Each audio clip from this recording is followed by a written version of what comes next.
सतगुरु महाराज जी की जय, सच्चे दरबार की जय. In this world, whenever anyone does something, they look for recognition. They want to be recognized for their work, for their efforts. If we take an example of an employee who works in a company, he want to be recognized by his manager, by his supervisor, or by the owner. If we look at a student, the student want to be recognized by the teacher. If we look at an actor, he or she wants to be recognized by the public for their performance. But in order to gain that recognition, if you're doing and performing your ordinary duties, then you are among the common people. But the one who is recognized, they must perform something extraordinary. They must put some extra efforts so they stand out in their boss's eye, in the teacher's eye, in public's eye. So extra efforts have to be performed by them to gain that recognition. And the reward for that recognition is employee would get a raise in a salary, get promoted to a higher position. A student might gain scholarship or get entry into a good college. An actor would gain more popularity, get more work, more pay. So these are the rewards for their extra efforts and for the purpose of gaining recognition. Now, when one walks on a path of spirituality, when a seeker truly goes on that journey and on that path finds a guru, a perfect master, a realized teacher who would open up the gates towards the inner realms and make them realize the higher purpose of life and give them the path on which they can walk and fulfill the purpose of life, then that seeker, while on that inner journey, while being on that path of spirituality, also want to gain recognition. Recognition not by the public, not by others, but recognition in their master's eyes, in their guru's eyes, recognition in God's eyes. And same exact rule that applies in the world applies on that path as well. They must do something extraordinary to gain that recognition. And the reward for that recognition is what? Jesus Christ beautifully explains in the Bible. He says, "No eyes have seen, no ears have heard, no mind can conceive what God has planned for those who love Him." And the reward of that recognition is beyond the capacity of the mind, is beyond our small intellect. We cannot comprehend what God has planned when those disciples are recognized by God. And that is why one of the great saints in Sikhism wrote beautifully in one of the scriptures. He said, "Pehla maran kabul, जीवन की षड आस, हो सबना की रैनका, तो आओ हमारे पास."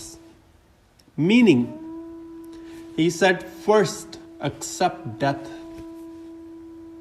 Lose all hopes of life.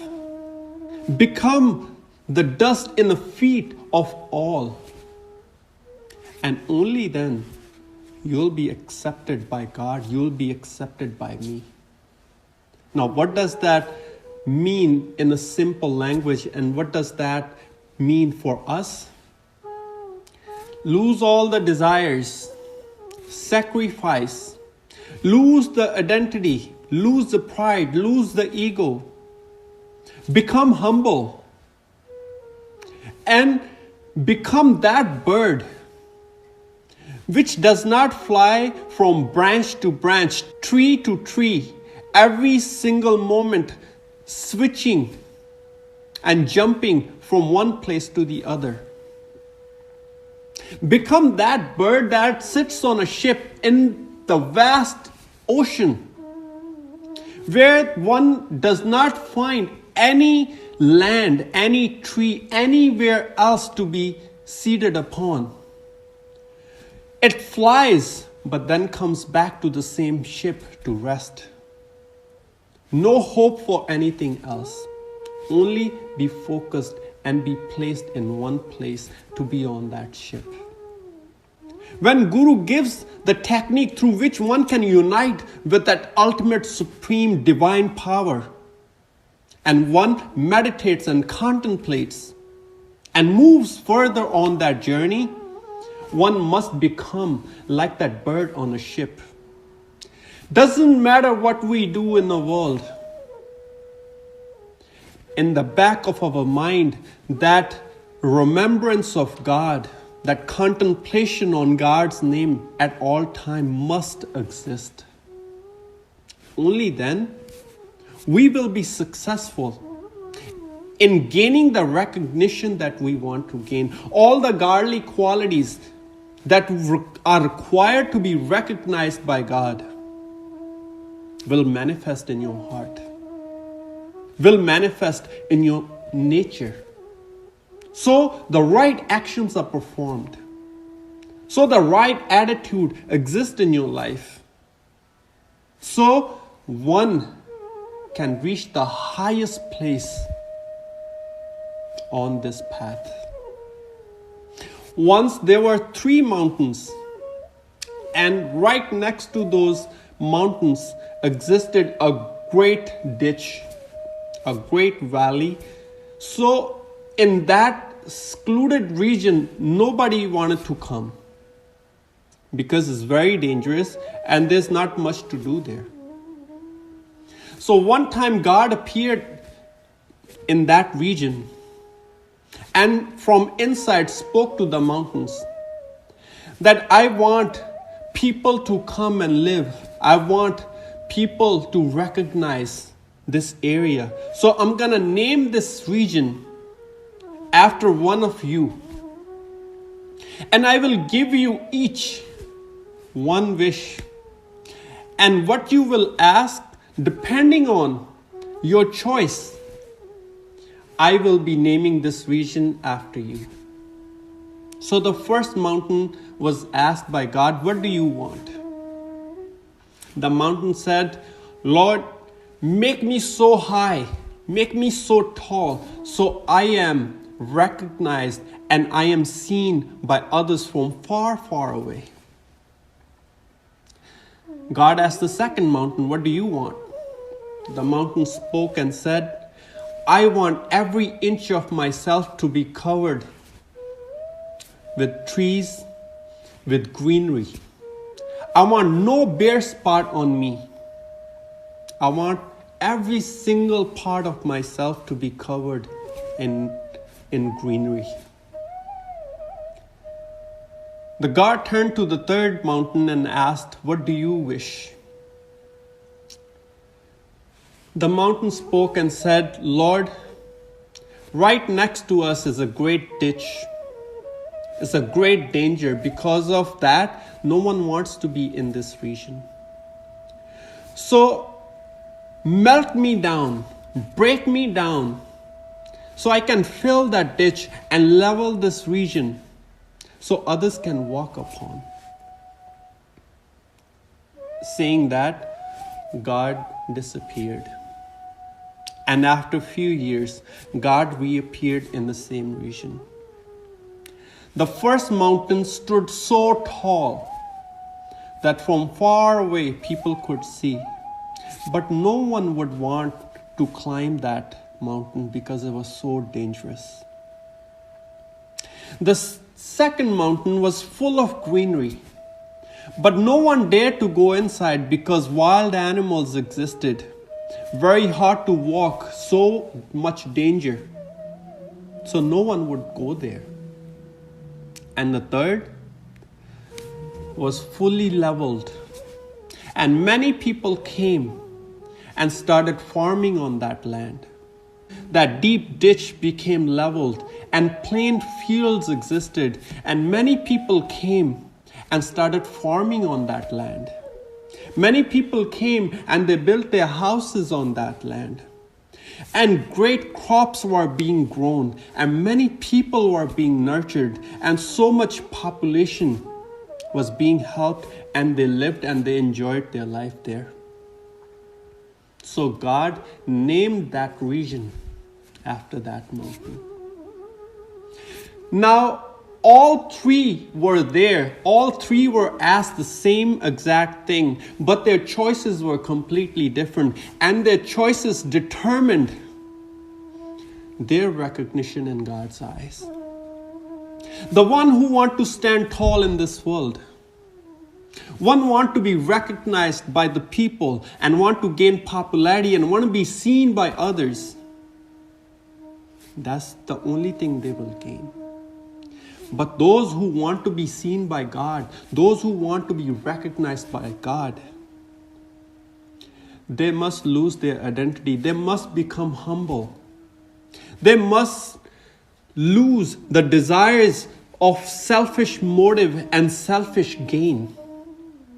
The thought of others, helping others, the compassion for others, so others can benefit, so others can gain happiness.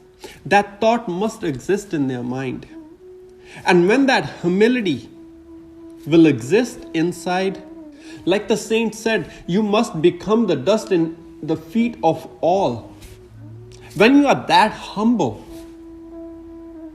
then you gain the recognition in God's eyes.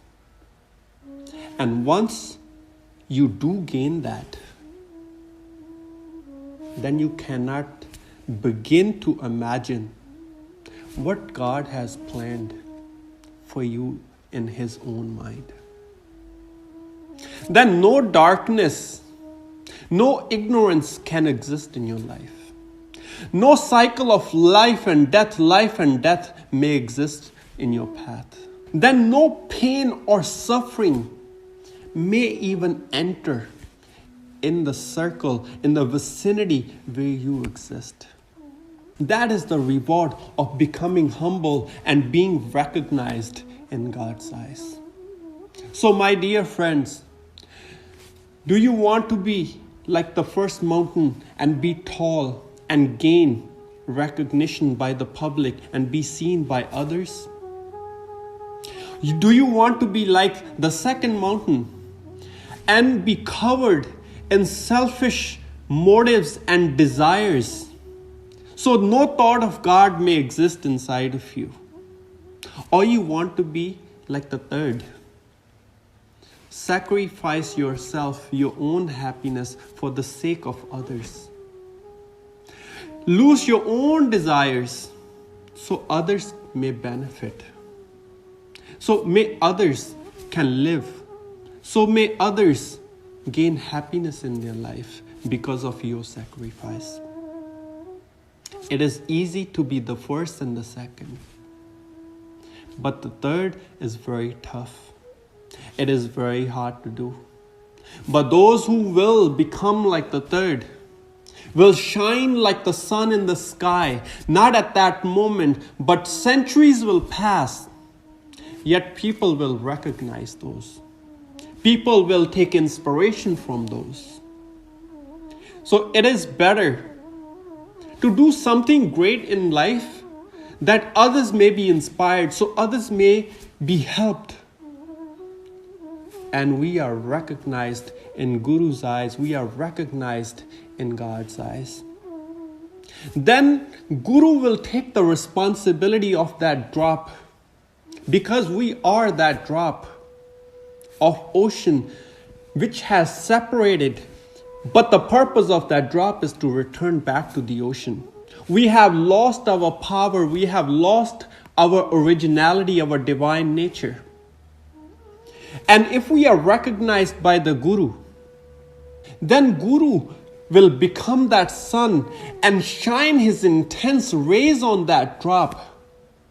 and transform it from a small drop of water and transform it into steam, so light which can rise up.